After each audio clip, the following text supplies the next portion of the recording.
Vamos participar então da palavra, sem mais demoras. Eu vou ser breve na nossa meditação.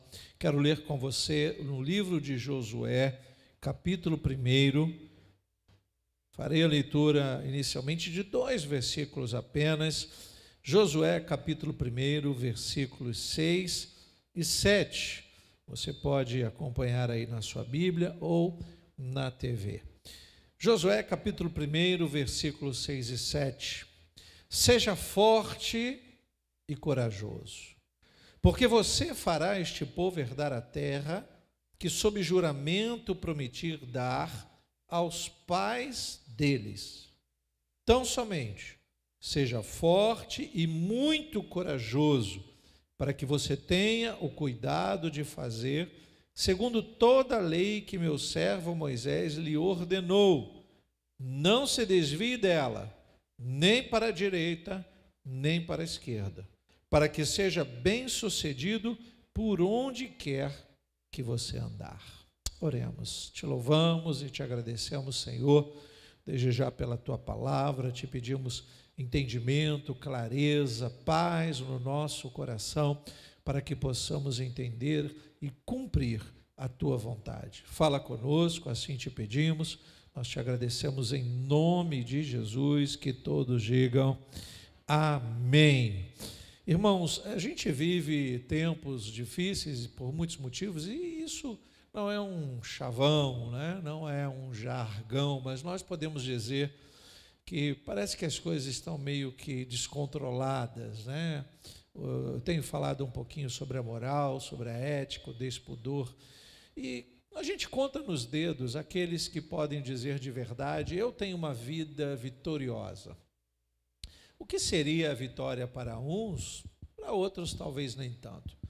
Nós poderíamos resumir uma vida vitoriosa como uma vida de paz, uma vida transpondo os obstáculos. E aí não dá para a gente particularizar e dizer uma vida de vitória é saúde e emprego. A gente ouve isso constantemente, né?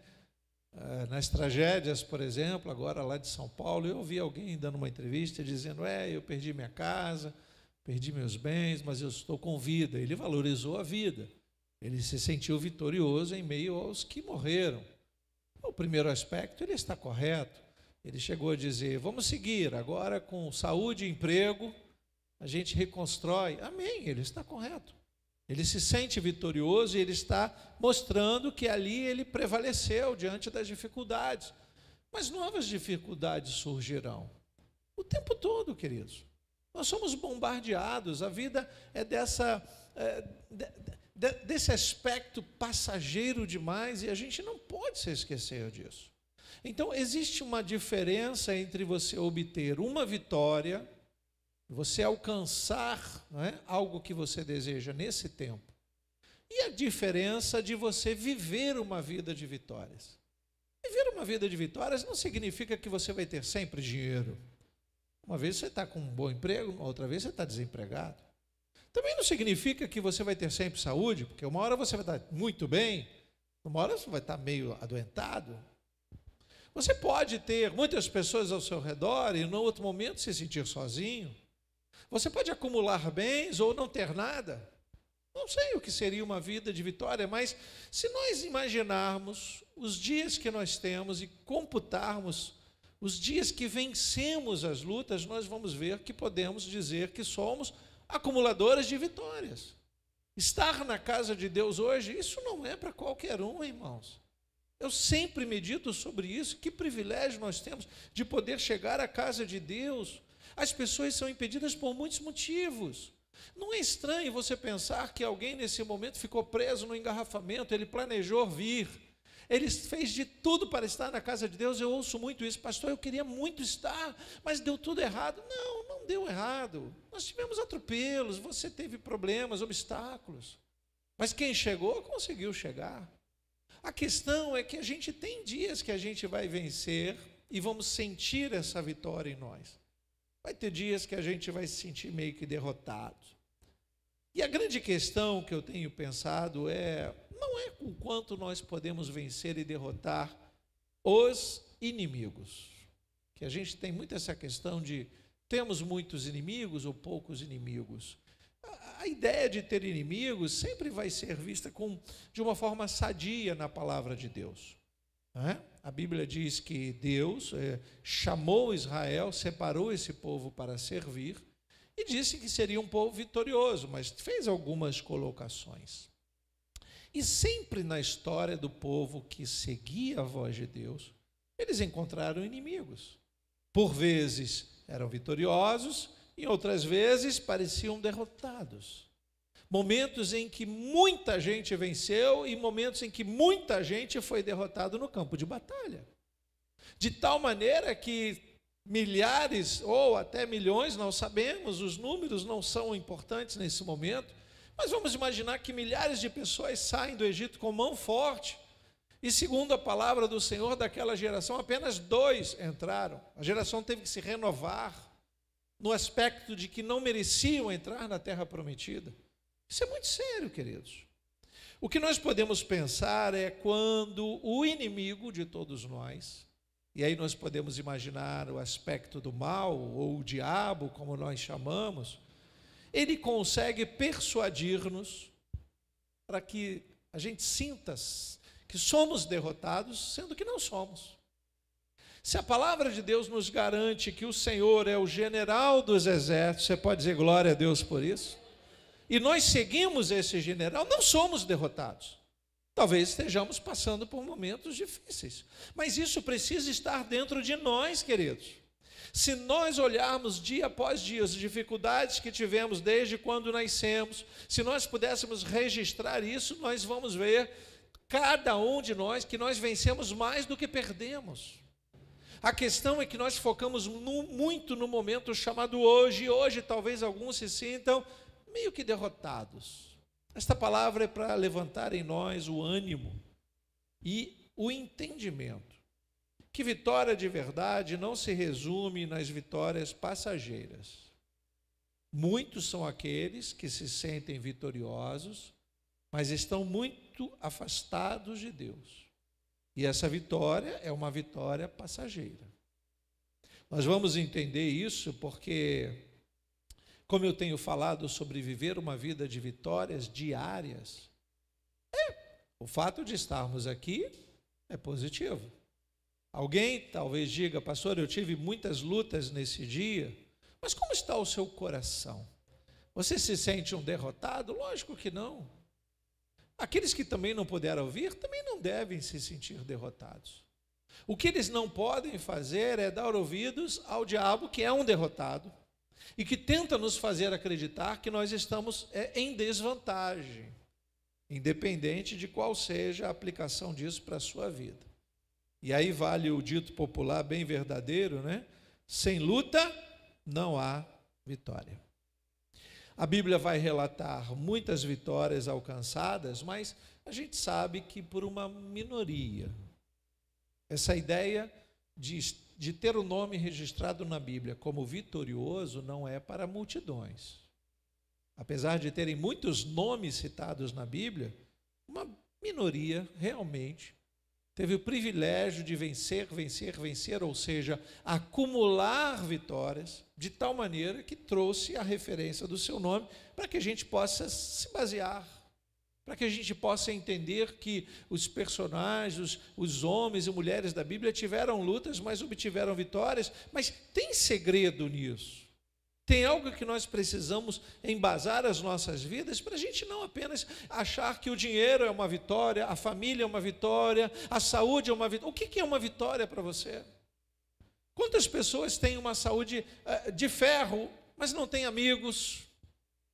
Quantas pessoas têm muitos amigos, mas não têm saúde?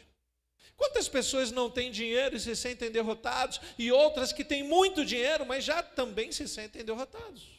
Porque talvez não tenham família, nem amigos, nem saúde. Então isso oscila muito dentro de nós. Nós precisamos entender de uma forma mais concreta o que a palavra de Deus diz, o que a palavra de Deus nos ensina sobre viver uma vida de vitórias. Como nós podemos acumular vitórias? E como nós podemos fechar a nossa vida como vitoriosos? Quem gostaria de acumular vitória, diga glória a Deus. Tem que ser com Deus, por Deus e para Deus. porque dele, por ele, para ele são todas as coisas. Então a gente tem que estar preparado para guerrear. Se nós pensarmos um pouquinho sobre este homem que lemos aqui, né? O contexto fala sobre Josué. Josué tinha um vento a favor. Vamos ler aí no versículo 1. No livro de Josué, capítulo 1, versículo 1, veja como Josué tinha um vento a favor. Depois que Moisés, servo do Senhor, morreu, o Senhor falou a Josué, filho de Num, auxiliar de Moisés, dizendo: Moisés, meu servo, está morto. Prepare-se agora e passe este Jordão, você e todo este povo, e entre na terra que eu vou dar aos filhos de Israel. Todo lugar em que puserem a planta do pé, eu darei a vocês, como prometi a Moisés. O território de vocês irá desde o deserto e o Líbano até o grande rio, o rio Eufrates, estendendo-se através de toda a terra dos heteus até o Mar Grande, na direção do poente do sol. Ninguém, olha aí o vento a favor, ninguém poderá resistir a você todos os dias da sua vida. Assim como estive com Moisés, estarei com você. Não o deixarei, nem o abandonarei. Glória a Deus. Irmão, se eu fosse Josué ouvindo isso da parte de Deus, eu ia me sentir o super homem. Eu ia enfrentar todos os inimigos com as mãos. Eu não ia nem usar espada. Mas eu não podia negligenciar um grande perigo que nós corremos, de permitir que nós mesmos sejamos os nossos inimigos. Nesse momento, a gente pode estar falando ou citando aqui, não é, alguns episódios na palavra de Deus que nos fazem lembrar de pessoas que conhecemos ou nós mesmos. Pessoas que, por embasarem a sua vida no contexto do dia que se chama hoje, estão se sentindo tão vitoriosos que não dependem mais de Deus para nada. Estão tão empossados de saúde, de dinheiro, de família, ou sei lá o quê, de poder, que não dependem mais de Deus para fazer coisa alguma, que não querem mais seguir a Deus, ou porque se sentem vitoriosos demais, ou porque se sentem derrotados. Porque o aspecto da vitória na vida deste homem e desta mulher que nós estamos imaginando existir, não está baseado na vitória que Deus tem para ele, sim no que ele pensa ser vitória. Então, nesse momento, a gente começa a entender que algumas pessoas, se pudessem, nunca mais convidariam Deus para fazer parte das suas vidas, porque elas não precisam de Deus. Elas têm a inteligência, o raciocínio, o dinheiro, a saúde, a família, o emprego, coisas que vão acabar junto conosco. Mas talvez não pensem na questão da salvação. Outros, da mesma forma, por se sentirem derrotados, se pudesse, voltaria para a barriga de suas mães. Eu não quero mais este mundo. E olha que eu nem estou falando do aspecto da desistência. Josué tem um vento a favor porque ele recebe a ordem de Deus, a orientação de um grande líder que temia Deus, chamado Moisés, que não está agora mais na evidência, a situação está com Josué, e o que Josué não pode ter é medo. Josué está recebendo a ordem de seguir o projeto que não é dele, mas é de Deus. A responsabilidade de conduzir aquele grande povo, e não era um povo muito fácil de lidar, um povo que dava trabalho, mas que ele estava recebendo da parte de Deus. E é um homem que a gente pode dizer, só em ler a história de Josué, se você ler todo o livro de Josué, você vai ver que Josué é um homem que acumulava vitórias. Todas as vitórias de Josué, importantes e relevantes para Deus, estão registradas aqui. Rapidamente, se você ler no capítulo 3, você vai ver ele passando pelo Jordão. No capítulo 4, ele recebe o respeito de todos do povo, que não era algo fácil. No capítulo 5, Deus fala com ele. No capítulo 6, obtém a vitória sobre Jericó, você conhece a passagem. No capítulo 8, ele destruiu a cidade de Ai, uma cidade fortificada. No capítulo 10, ele ajudou Gideão, orou e deteve o sol e a lua. Venceu 5 reis, depois venceu 7 reis, tudo está registrado aqui. nos capítulos 11 ao 23, inúmeras vitórias de Josué. Mas ele ainda não havia cumprido tudo o que Deus havia dado a ele. E o principal, a maior de todas as vitórias. Porque o melhor de Deus sempre está por vir. Você não pode pensar que o melhor de Deus é hoje para a tua vida. Hoje é mais um dia que nós vencemos. Diga glória a Deus por isso. Mas você não pode se contentar, isso é vazio demais em nós, a gente tem muito para encher-nos. Não podemos pensar que, hoje eu ganhei uma bênção, eu me sinto vitorioso. Essa bênção acaba, irmão, junto conosco, descansa o teu coração. A maior das vitórias, digo eu, está lá em Josué capítulo 24. Dá um pulinho lá, por favor. Josué capítulo 24.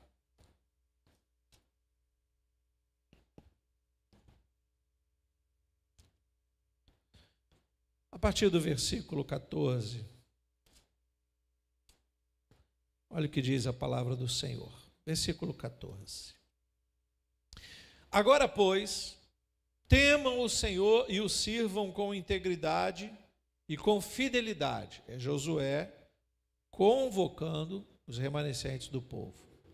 Joguem fora os deuses que os pais de vocês serviram do outro lado do Eufrates e no Egito, e sirvam o Senhor. Mas se vocês não quiserem servir o Senhor, escolham hoje a quem vão servir. É problema de vocês. Em meias palavras, resolvam vocês com Deus. Se os deuses a quem os pais de vocês serviram do outro lado do Eufrates, ou os deuses dos amorreus, em cuja terra vocês estão morando, olha o posicionamento de Josué, e você vai entender porque esta vitória é a maior de todas. Eu e a minha casa serviremos a quem? O Senhor. Porque aqui ele está numa iminente derrota. O povo é idólatra demais. E aí eu posso trazer comparativos à vida que a gente vive hoje. Eita, povo idólatra. Povo, não me dirijo a você. Me dirijo à nossa geração. Idolatra a si mesmo, idolatra a cultura, idolatra o dinheiro, idolatra a saúde, idolatra a família, idolatra quem quer idolatrar, ele escolhe, ele tem opção. E a pior idolatria de todas, idolatra a si mesmo. De tal maneira que vai se transformando independente de Deus. Não para pensar que se não fosse o Senhor, não estaríamos de pé. Como diz o salmista, os nossos inimigos já teriam nos engolido vivos. Vamos continuar lendo o versículo 16. Então o povo respondeu: longe de nós abandonar o Senhor para servir outros deuses. Você sabe que isso é um voto da boca para fora. Porque esse povo ainda vai vacilar muito. Porque nós pensamos que sabemos o que faremos. Nós temos a ideia do que queremos fazer. Mas se nós não estivermos debaixo da graça, unção e direção de Deus, não vamos ir muito longe. Versículo 16, então o povo respondeu: longe de nós abandonar o Senhor para servir outros deuses, porque o Senhor é o nosso Deus. Ele é quem nos tirou, a nós, aos nossos pais, da terra do Egito, da casa da servidão. Veja que eles estão reconhecendo uma ação de Deus sobre os pais. Mas os pais não vão entrar na terra prometida, e sim os filhos.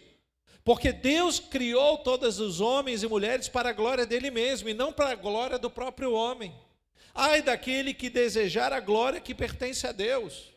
Então esses pais que estão aqui, que deveriam ter reconhecido, não reconheceram, abandonaram Deus, entraram com providências ou pediram providência dos deuses estranhos. Eles não vão entrar na terra prometida. Os filhos vão, pela misericórdia do Senhor. Continua lendo. Ele é quem fez esses grandes sinais aos nossos olhos e nos guardou por todo o caminho em que andamos e entre todos os povos pelo meio dos quais passamos. O Senhor expulsou de diante de nós todas essas gentes, até o amorreu, o morador da terra. Portanto, nós também serviremos o Senhor, pois Ele é nosso Deus. Veja que estão fazendo uma aliança.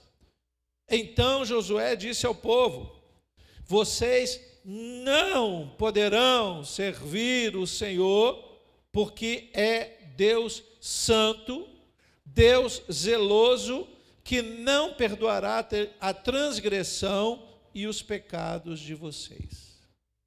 Se abandonarem o Senhor e servirem deuses estranhos, ele se voltará contra vocês e lhes fará mal e os destruirá depois de lhes ter feito bem.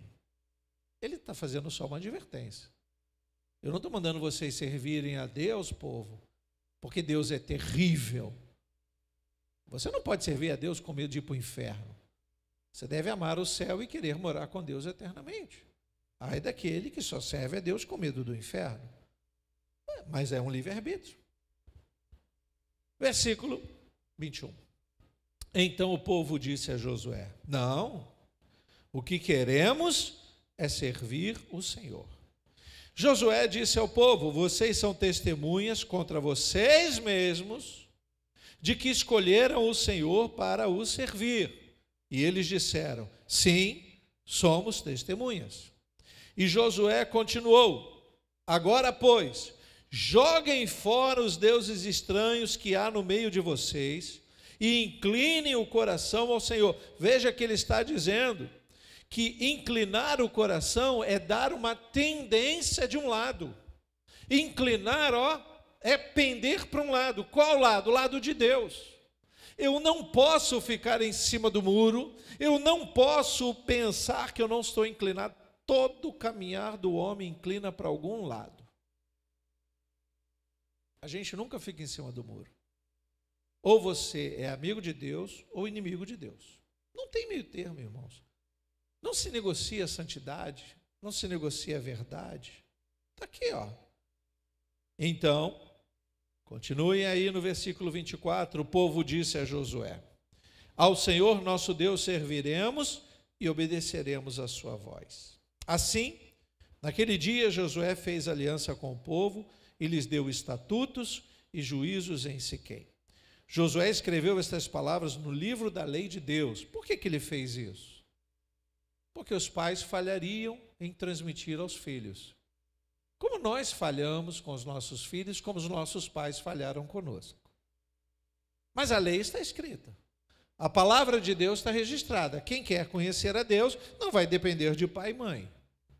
Tem a palavra para ser lida. Ele pegou uma grande pedra e a erigiu ali debaixo do carvalho que estava junto ao santuário do Senhor. Então Josué disse a todo o povo: eis que esta pedra nos será testemunha, pois ouviu todas as palavras que o Senhor nos tem dito.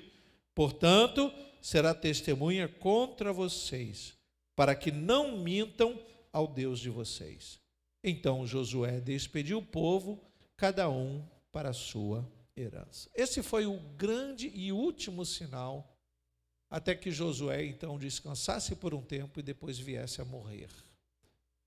E a morte, em alguns momentos, é vista como uma derrota. Só que não, irmãos. Ele chega ao final da sua jornada deixando um legado. Um exemplo de vida de que ele pode, e eu creio, tenha vacilado na sua caminhada, mas enquanto ele se sentia derrotado, o inimigo prevalecia. E quando ele se recobrava da missão que Deus havia dado para ele, ele prevalecia. Então, o que ele precisava fazer? Manter-se na lei. O conselho que ele deu para o povo era para ele mesmo. Quando ele toma a decisão, eu e a minha casa serviremos ao Senhor, ele já está acumulando muitas experiências com Deus. Experiências que nós não podemos negligenciar. Quantas foram as vezes que o Senhor lhe deu vitória diante dos seus inimigos? Então, você não pode virar as costas para Deus. Do contrário, quem vai prevalecer? O inimigo. Se eu fosse criança e ouvisse uma história como essa, eu não tive o privilégio de ouvir uma história como essa enquanto era criança, mas se eu fosse, eu ia crescer dizendo: quero ser como Josué. Eu quero ser como Josué. Chegar ao final de vida, dando ao povo mais uma oportunidade, dizendo: os pais de vocês vacilaram, mas vocês têm promessa e aliança com Deus. Renovem isso. Abandonam a idolatria, abram mão deste mundo. E veja que nós estamos falando de um mundo que já tinha muita maldade espalhada na terra. Hoje nós continuamos, e parece, né? Algumas pessoas falam, mas a maldade está aumentando. Não, ela só está mais divulgada. Hoje há mais facilidade em divulgar a maldade do que as coisas boas. Se eu tiver oportunidade, no próximo culto, eu vou mostrar aqui a propaganda de uma indústria têxtil, muito conhecida entre nós, eu vou depois mostrar o vídeo, de uma campanha incentivando os adolescentes a serem homossexuais, vestindo as roupas daquela marca. A expressão que eu uso, irmãos, me perdoem, é nojento. Eu vou botar o vídeo. Parece-me que a campanha foi retirada do canal oficial. Porque, como é que dizem? É quem lacra não lucra, né? Não é isso que se diz hoje, não é a gíria? Antes que eles perdessem todos os clientes, e é uma fabricação antiga, é uma marca antiguíssima. Eu fui criado vestindo as roupas. Mas hoje eles têm servido ao diabo, numa ideologia que não agrada, pelo menos aos cristãos, de fato. Domingo talvez a gente mostre. Então, eu diria, quero crescer como Josué. Sim, quero copiar as ações de Josué. Quais? As boas. Então, 3 perguntas eu faria, não precisa responder, logicamente. Será que basta nascermos com o vento a favor e ter promessas de Deus? Porque isso nós sabemos que temos. Se você é filho de crente, você tem um vento a favor. Se você foi ensinado desde a escolinha infantil, frequentou a escola bíblica, se você tem o privilégio de estar na igreja com seus filhos, tudo isso é um vento a favor. Mas será que basta isso? Será que basta ter promessas de Deus? Nós temos promessas de Deus. Será que há uma chance para eu acumular vitórias ao invés de ter apenas uma vitória aqui e outra acolá? Será que eu consigo enxergar o que é uma vida acumulando vitórias? Para chegar ao final, contabilizar isso, colocar na balança de Deus? Como posso crer que ainda há tempo de mudar o quadro ou o rumo da minha vida? Porque Josué está oferecendo isso ao povo. Josué está dizendo, vocês querem viver uma vida que eu vivi?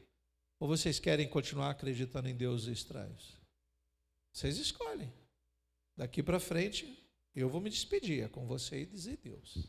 Então Josué parece que está perguntando isso para nós hoje, né? É mais do que acreditar. É mais do que Josué dizer, eu sei o que eu estou fazendo, sigam-me. É dar a oportunidade que cada um tome a decisão que precisa ser tomada. Quando há conselhos, quando a palavra de Deus é pregada, não é porque eu vivo essas experiências. Eu também estou no mesmo barco que vocês. Eu estou remando para obter uma vida de vitórias. Não pense que eu não tenho lutas. Quando o pregador fala, o pastor fala, ele não está colocando para fora as suas experiências com Deus, apesar de também fazermos isso. Mas ele está dizendo, eu creio no que o nosso Deus é capaz de fazer. Eu decido seguir a Deus mesmo em meio às lutas. E você deve decidir a mesma coisa. Mas isso é com vocês. É como se Josué estivesse dizendo isso para nós. Aprendo, queridos, que nós escolhemos o final que queremos ter. Muitas vezes a gente culpa os inimigos, né? Mas eu gosto de pensar na luta interior do homem. Se formos nosso próprio inimigo, nos destruiremos com muita facilidade. É quando eu vejo crentes querendo voltar para a barriga da mãe, porque ele se sente um derrotado. Então ele não aprendeu nada de uma vida de luta e de vitória. Talvez ele esteja focado numa única vitória, e que talvez alcance pelo esforço. Não há problema nenhum nisso. 4 palavras de ação que Deus liberou sobre a vida de Josué. Primeiro, versículo 6, coloca para nós. Seja forte. Não é se sinta forte. É seja forte. Isso é maravilhoso porque, primeira coisa diz, não se prepare com os braços cruzados. Exercite. Ser forte é exercício, né? Se a gente olhar força por força, o elefante é forte, aí amarram ele com uma cordinha, que ele poderia facilmente quebrar a corda, arrebentar as correntes e sair por aí matando todo mundo, porque ele não sabe a força que tem. Então aquele paquiderme está lá, amarrado por uma cordinha, porque na visão espiritual o diabo disse para ele, você é um derrotado, e ele aceitou. De vez em quando tem uns elefantes aí que saem quebrando tudo e matando os homens, né?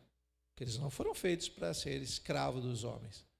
Você vai na Índia, você vê lá os elefantes quebrando madeiras, transportando coisas pesadas, é útil ao homem. Mas quando eles começam a ser espancados, de vez em quando eles se revoltam. É quando ele descobre a força que tem. Ele não está doido. Ele tem uma força, mas não usa. Então, essa palavra que é liberada por Deus a Josué é para ele entender que ele tem uma força. Essa força vem de Deus. E ele precisa saber usar essa força. Do contrário, ele vai ser subjugado, vai ser derrotado pelo medo. Só os fortes vencem. Você pode repetir isso comigo? Só os fortes vencem. Não tem lugar para os fracos. Não entenda a fraqueza pelo momento que vivemos. A fraqueza aqui está direcionada àqueles que não entendem a força que têm. Se sentem fracos e agem como fracos. A vida é para ser lutada, irmãos, constantemente. Você acorda de manhã brigando com a cama. Se você não, eu sim. Brigando com a fome, brigando com o cansaço, chega no final do dia, para muitos não sabe se vai acordar no outro dia ou se vai emendar direto, mas prevalece, então você venceu mais um dia. Essa é a visão que nós devemos ter e a palavra que Deus libera para nós. É como se Deus dissesse a ele, se prepare porque você não sabe o que vem por aí. E ele realmente não sabia. Quando ele herdou de Moisés o cajado, a direção do povo, ele não tinha noção de quantas lutas ele enfrentaria. Um verdadeiro lutador não precisa de anabolizantes, precisa de músculos. Então ele tem que exercitar. Entende por que o crente tem que exercitar? Entende por que o crente precisa ler, precisa orar, precisa jejuar, precisa se consagrar, precisa se humilhar, precisa entender que sem Deus ele não faz nada, sem Jesus nada podemos fazer? Se ele não exercitar isso, irmão, o mundo vai dizer que ele é forte o suficiente sozinho e não precisa de Deus. E para gerar músculos, criar músculos, ele depende de quê? Alguns entendem que é só tomar uma bomba, um pozinho. Tem crente fazendo isso na vida espiritual, irmão. Esse movimento coach que entra dentro das igrejas é isso. Olha, eu dou para você isso, e isso é suficiente para você ser forte. E ele acredita. Até que ele bate de frente com o diabo derruba ele. Porque ele não tem a resistência necessária que é feita dia após dia no Senhor.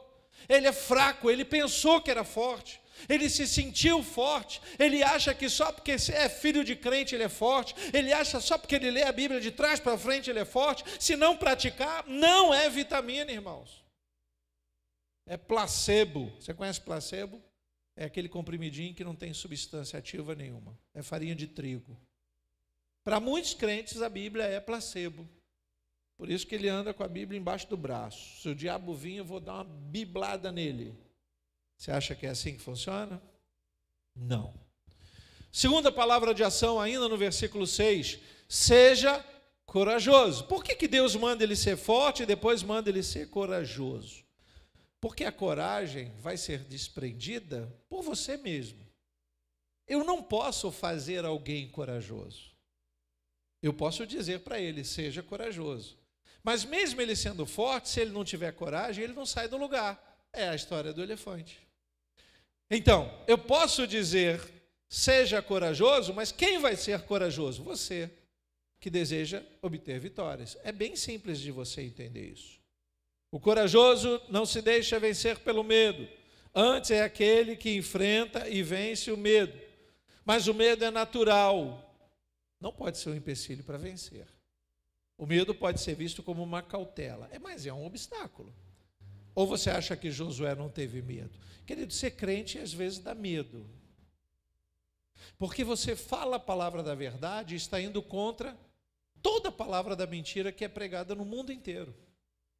Você usa a palavra de Deus para falar contra as drogas, contra a homossexualidade, contra a infidelidade, contra o desrespeito, todas as coisas que não prestam e são cultuadas nesse mundo, você virou um ET. É como se alguém olhasse para você e dissesse: que mundo você está, pastor? Nós estamos em 2023. Os tempos mudaram, mude os tempos. Mude a cultura, mas não remova os marcos colocados pelos antigos. Aqui está. O fundamento para a salvação está na palavra de Deus e obedecer a palavra de Deus. Por isso a fé vem pelo ouvir. Ouvir o quê? A palavra de Deus. Do contrário, os valores desse mundo vão se sobrepor aos valores da palavra de Deus. Por isso a palavra de Deus é confrontada em muitos lares, em muitas escolas, em muitas instituições. Para muitos ela não serve mais, não se aplica mais, porque gera medo. A gente enfrentar o mundo para ser um vitorioso, às vezes dá medo na gente, é verdade, é verdade. Mas o corajoso não olha para as circunstâncias, ele se mantém focado no alvo. Vou fazer um parênteses aqui em Josué, e vou ler com você Filipenses capítulo 3, coloca para nós, por favor. Versículos 12, 13 e 14. Filipenses capítulo 3. Olha o que Paulo diz à igreja de Filipe. Não que eu tenha já recebido isso, eu já tenho obtido a perfeição. Ele está lutando. Mas prossigo para conquistar aquilo para o que também fui conquistado por Cristo Jesus. Alguém pagou um preço por mim e eu estou pagando o preço por vocês. Irmãos, quanto a mim, não julgo havê-lo alcançado.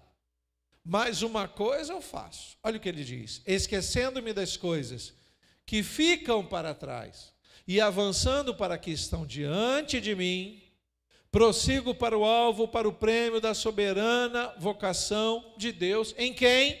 Em Cristo Jesus. Diga glória a Deus por isso. Se o crente não viver focado no alvo, irmãos, ele vai se esbaldar com os lixos desse mundo. Ele vai acreditar que vida de vitória é ter dinheiro.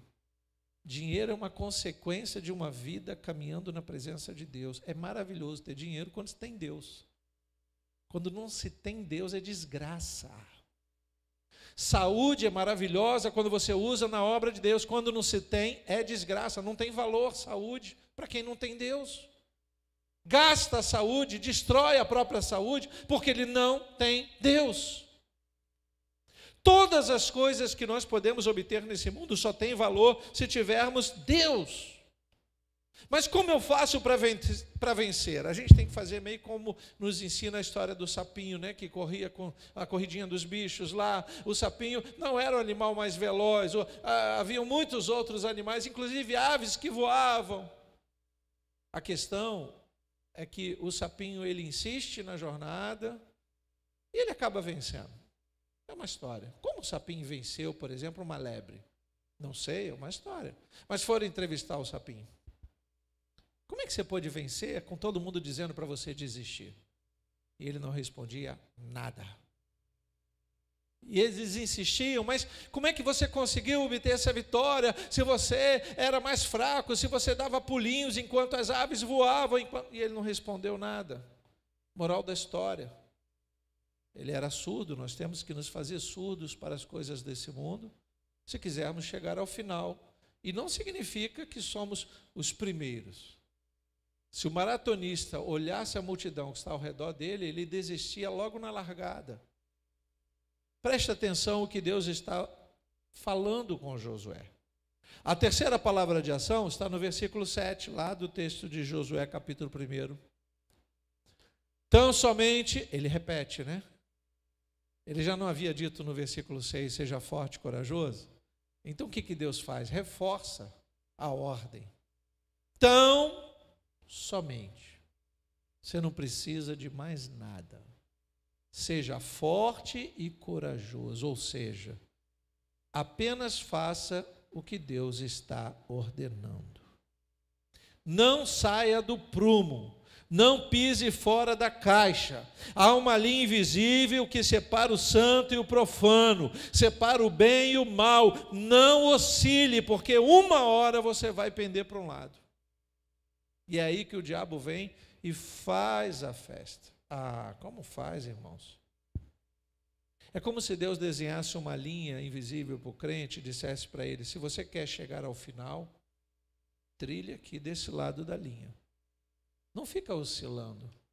Lembra no Salmo 91, 1000 cairão ao teu lado e 10.000 à tua direita? Dá a ideia de muitos caindo de um lado, muitos do outro, mas você está andando na linha que Deus traçou para você. Onde está essa linha? Está aqui, queridos. Na palavra de Deus. A questão é que o diabo é trapaceiro. O diabo se torna um competidor fajuto, porque ele trapaceia. E ele vai fazer tudo para ganhar, só que ele não ganha. Como é que o diabo ganha? Fazendo o crente desistir. Ele não ganha, ele não vai roubar a tua coroa. A coroa que está na tua cabeça, existe uma coroa na sua cabeça. Você pode dizer glória a Deus por isso? Você conquistou ela quando você acreditou em Cristo, então ela já está aí. Mas o que ele consegue fazer? Com que você desista de usá-la. Você desistindo de usar, para ele é o suficiente, porque não serve na cabeça dele. Acho que é por isso que desenharam o diabo de chifre, né? Porque a coroa não cabe na cabeça dele. Aqui ninguém tem chifre, diga amém. Desenham por aí, falam besteira, esqueça isso. Não, irmãos, não se aplica às nossas vidas. Deus escreve certo por linhas certas, nunca por linhas tortas. O que entorta a vida do crente é a relação dele com o mundo. Isso é muito fácil da gente enxergar. E a quarta e última ação é quando, ainda no versículo 7, coloca lá de novo para nós, por favor. Porque Deus reforça: tão somente seja forte e muito corajoso, para que você tenha o cuidado de fazer segundo toda a lei. Aqui ele usa a referência que Moisés deu a ele. Essa lei é a mesma lei que você tem hoje. Se você quer prevalecer, se você quer realmente fazer a frente que Josué fez, dizendo: vocês escolhem os deuses que vocês querem servir, eu vou servir a Deus junto com a minha família. Se você quer manter esse princípio, você tem que seguir a lei. Não dá para fugir. Estar debaixo da graça não significa que não haja lei para você cumprir. O entendimento é totalmente diferente, queridos. Nós não temos o direito de mudar o que foi divinamente estabelecido. Princípios da palavra de Deus que vão reger a nossa conduta, a nossa moral diante de um mundo vexatoriamente pecaminoso. Se nós negociarmos com isso, não vamos viver uma vida de vitórias. Nós vamos obter vitórias aqui e ali, pontuais, vamos nos sentir bem em determinados momentos, mas vai chegar um momento final, que é o momento em que a palavra nos prova no fogo, que aí o resultado vai ser dependendo de como nós escolhemos. Então, se nós queremos acumular vitórias, nós vamos ter que investir mais. Nós vamos ter que olhar mais para a palavra de Deus e as coisas de Deus. Versículo 8, aí de Josué, capítulo 1.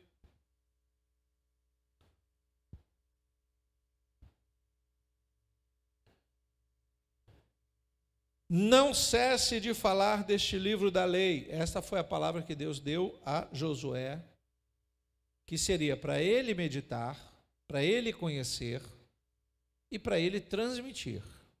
Não cesse de falar deste livro da lei, pelo contrário, medite nela dia e noite, para que você tenha o cuidado de fazer segundo tudo o que nele está escrito. Então você prosperará. Olha aí, é o que Jesus diz em Mateus 6,33. Busque o reino de Deus, a sua justiça.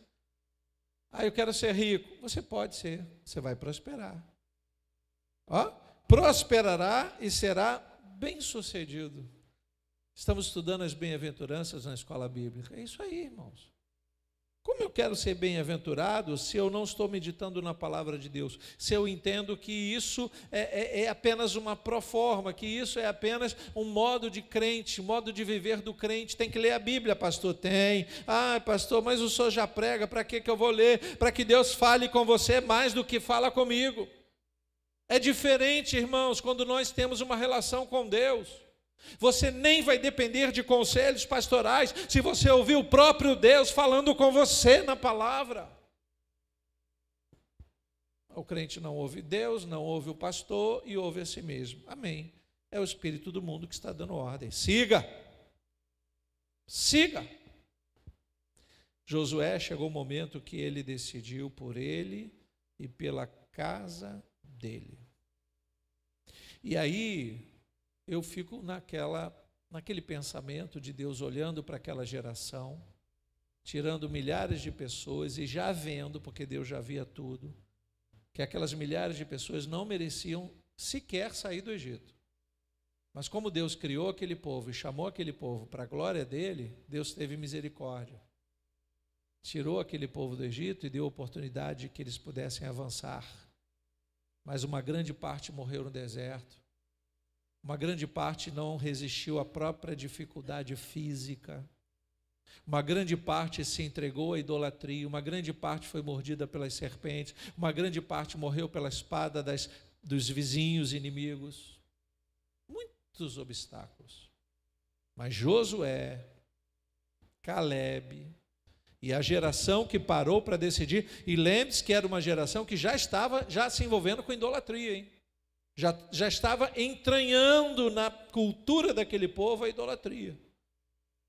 Mas Deus quis dizer para Josué: não te mandei eu? Seja forte e corajoso. E quando Deus diz no versículo 9, gosto demais desse versículo, mas ele é muito mal interpretado. Não foi isso que eu ordenei? Seja forte e corajoso. Aí o crente enche o pulmão de ar, até nem toma anabolizante, mas exercita, jejua, ora, busca. Seja forte e corajoso. Então só basta isso. Vai seguindo.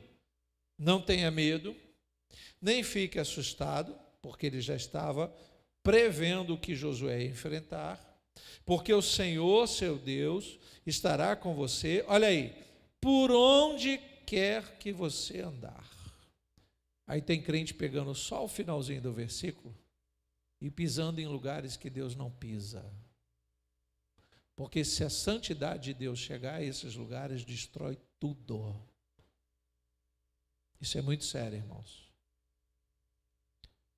Isso é muito sério. Por onde quer que você andar, Josué, estando debaixo da lei de Deus. Vou encerrar com as palavras de Jesus a nossa reflexão. Mateus, capítulo 24, versículos 12 e 13.